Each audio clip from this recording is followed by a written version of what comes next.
Assalamualaikum warahmatullahi wabarakatuh.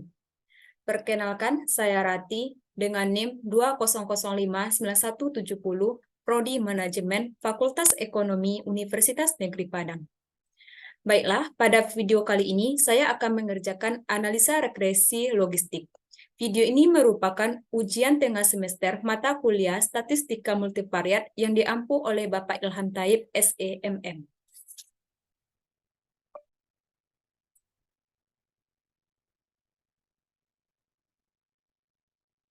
Regresi logistik bertujuan untuk menguji apakah probabilitas terjadi variabel terikat atau dependen dapat diprediksi dengan variabel bebas atau independen.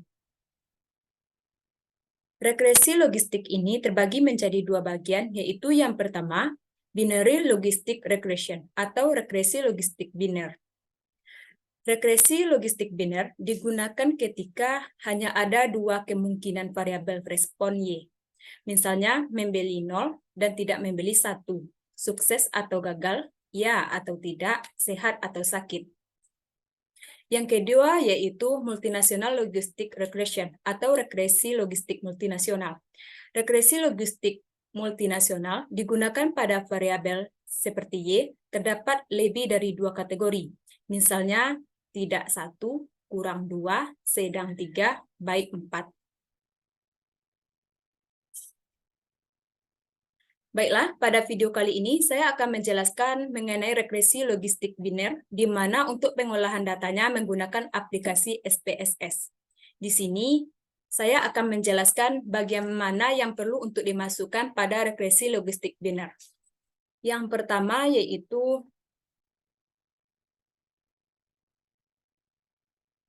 menguji kelayakan model regresi. Terdapat uji hipotesis, H0 dianggap model sesuai dengan data, H1 model tidak sesuai dengan data. Yang kedua yaitu daerah kritis, H0 ditolak jika signifikan kecil dari 0,05.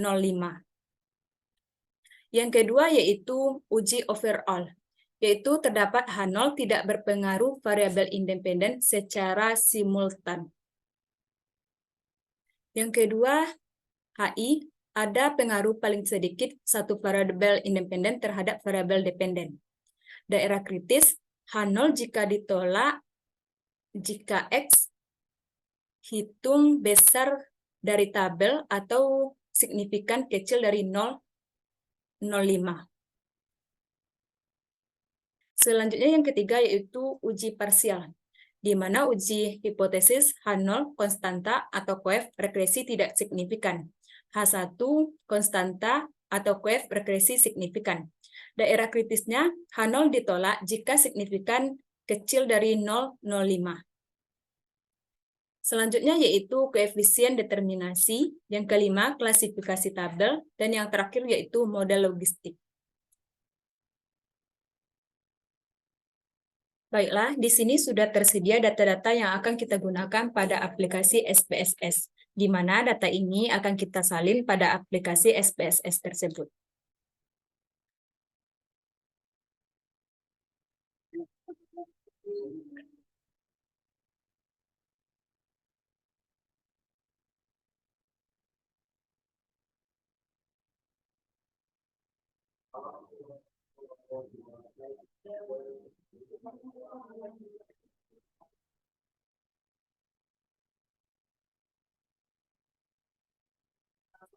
Nah, jika data yang kita dapatkan tadi sudah kita salin pada aplikasi SPSS, di sini terlihat bahwa keterangan nama belum terlihat jelas. Maka dapat kita ganti pada variabel view pada kolom name.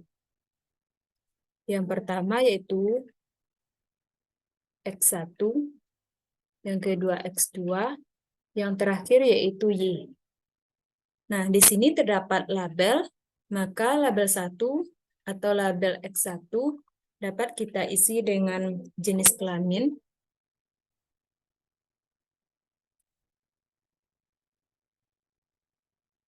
yang kedua yaitu usia, yang ketiga yaitu sikap siaga bencana.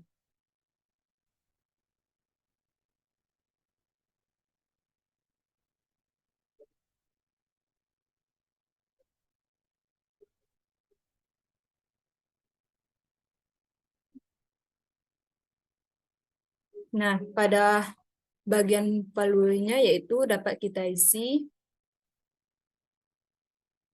value 0 pada jenis kelamin yaitu perempuan,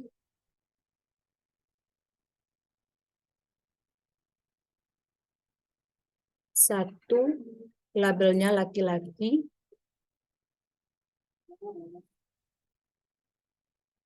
oke. Yang kedua yaitu atau X2 pada bagian label usia 0 labelnya kecil dari 36 dan 1 labelnya besar dari 36. Oke. Selanjutnya yang sikap siaga bencana.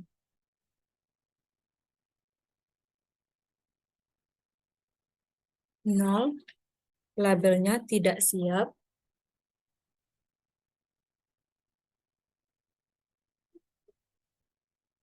1 siap.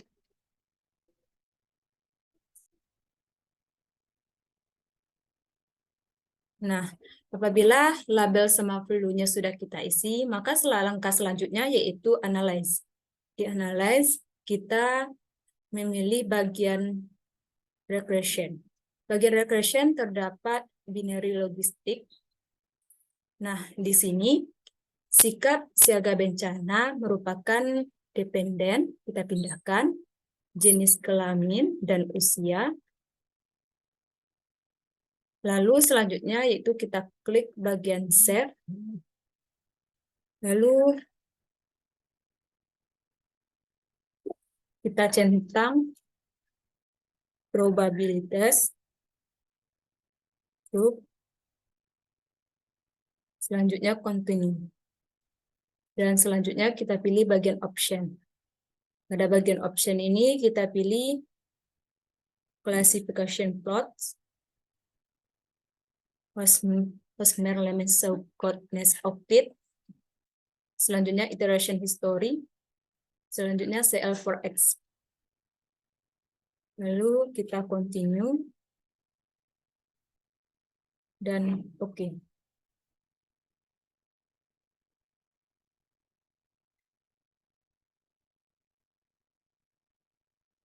Nah, berdasarkan data-data yang kita masukkan tadi, maka hasil dari logistic regression ini dapat dilihat seperti ini.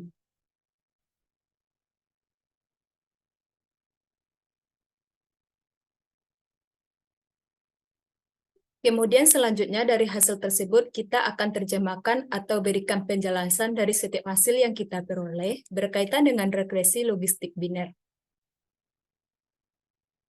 Yang pertama yaitu menguji kelayakan model regresi tersebut di mana tadi kita telah membuat hipotesis daerah kritis. Selanjutnya kita akan melihat hasil terhadap daerah kritis. Di mana untuk melihat kelayakan dari model kita dapat melihatnya pada Hosmer dan Romesau. Yaitu yang ini, di mana nilai signifikannya yaitu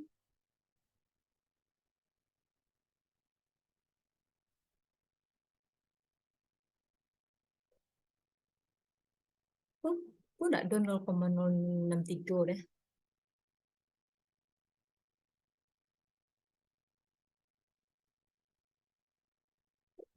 Sebelumnya itu kan pertama. Terus Hosmer. Biasanya apa sih?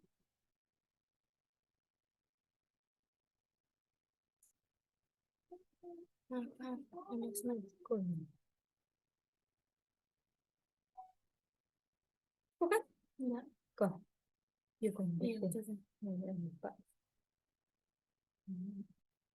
Soalnya leko-leko tambah kalem, tambah lama tambah kalem.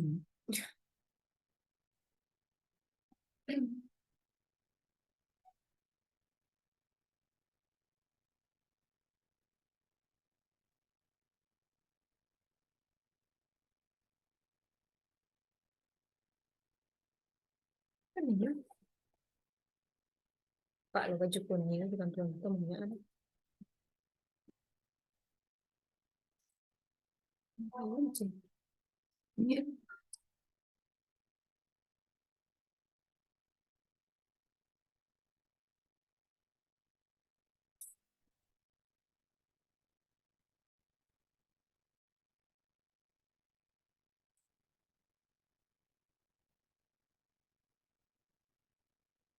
Agak nelfon. Aku mati mantap salah.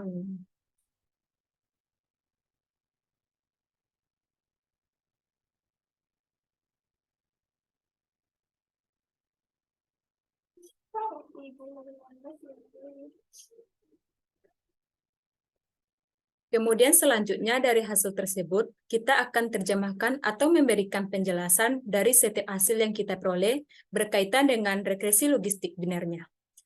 Yang mana tadi yang pertama, menguji kelayakan model regresi. Menguji kelayakan model regresi tersebut, di mana tadi kita telah membuat hipotesis daerah kritis, selanjutnya kita akan melihat hasil terhadap daerah kritis. Di mana untuk melihat kelayakan dari model ini, kita dapat melihat pada Hosmer dan Lomesson. Dapat dilihat pada layar ini, di mana nilai signifikan yaitu 0,0063 atau lebih kecil dari 0,05 sehingga H0-nya diterima dan H1 ditolak. Kesimpulannya, model sesuai dengan data.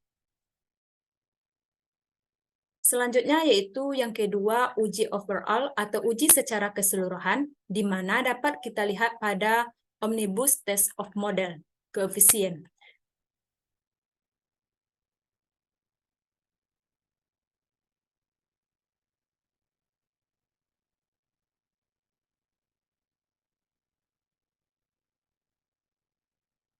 Nah, di sini terlihat bahwa nilai signifikannya yaitu 0,000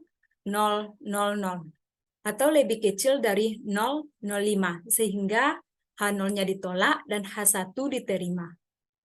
Maka kesimpulannya terdapat pengaruh paling sedikit satu variabel independen terhadap variabel dependen. Selanjutnya yang ketiga yaitu uji parsial, di mana tadi hipotesisnya sudah kita buat, kemudian daerah kritisnya sudah kita tentukan. Ini dapat dilihat pada variabel in the quotient. Maka terlihat X1 yaitu jenis kelamin, nilainya signifikasi 0,03 lebih kecil dari 0,05. Atau di sini H0-nya ditolak sehingga H1-nya diterima. Kesimpulannya, koefisien tersebut berpengaruh signifikan. Nah, kemudian X2-nya yaitu usia yang diperoleh, nilai signifikannya yaitu 0,293 atau di sini lebih besar dari 0,05 sehingga kesimpulannya H0-nya diterima atau tidak berpengaruh signifikan. Selanjutnya yang ketiga yaitu konstan.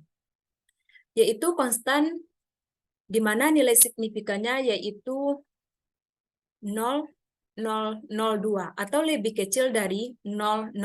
Maka kesimpulannya berpengaruh signifikan.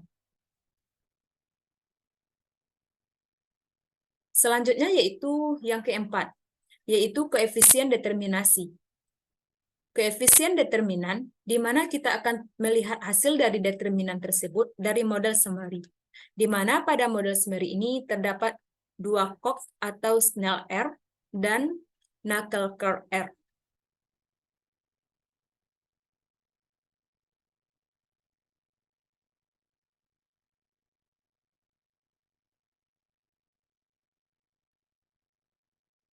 Pada bagian ini terdapat dua model yaitu Cox NS Snell R dan Knuckle R, di mana di sini kita akan mengambil nilai yang paling besar, yaitu terdapat pada bagian Nagel R square, yaitu nilainya sebesar 0,292. di mana penjelasannya variabel independen mampu menjelaskan variabel dependen sebesar 29,2%, sementara sisanya dipengaruhi oleh variabel lainnya sebesar 70,8%. Nah, selanjutnya yaitu klasifikasi tabel, di mana ini dapat kita lihat pada classification table.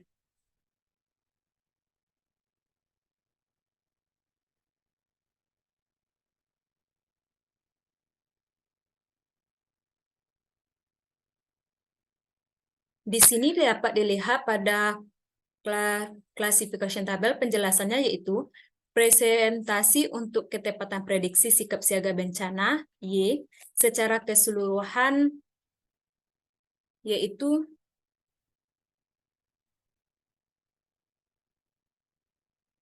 73,7%.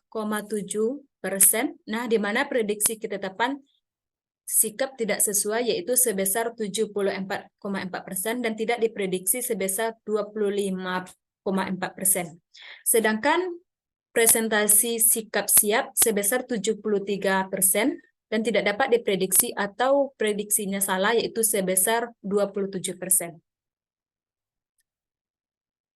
Nah, selanjutnya yang terakhir yaitu mengenai model logistik. Untuk model bentuk regresi logistik, sebenarnya di mana kita memperoleh hasil koefisiennya untuk konstanta dari variabel indication. Di mana pada bagian beta yaitu 1,535, kemudian 0,746 untuk koefisien satunya, dan untuk koefisien duanya yaitu minus 1,196. Akan kita masukkan ke dalam model regresi logistik nominal.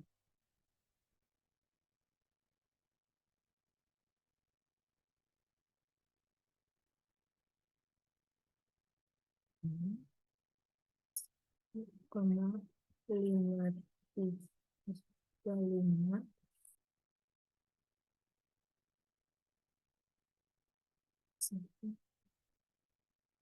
0 746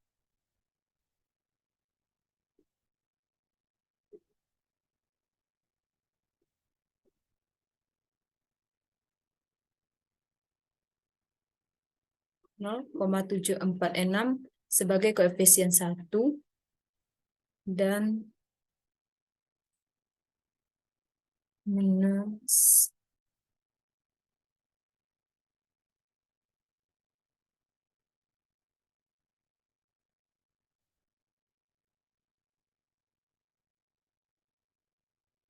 1,196 sebagai koefisien 2.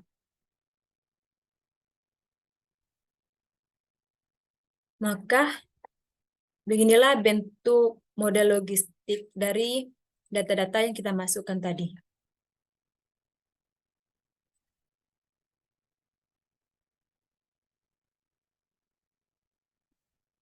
Kemudian untuk hasil keseluruhan dari regresi logistik biner tersebut yaitu dapat dilihat dari ulasan uji kelayakan model regresi, uji overall, uji parsial koefisien determinan, klasifikasi tabel, dan model logistik yang terdapat pada hasil ini, yaitu kita menggunakan data yang ada pada Microsoft Excel tadi.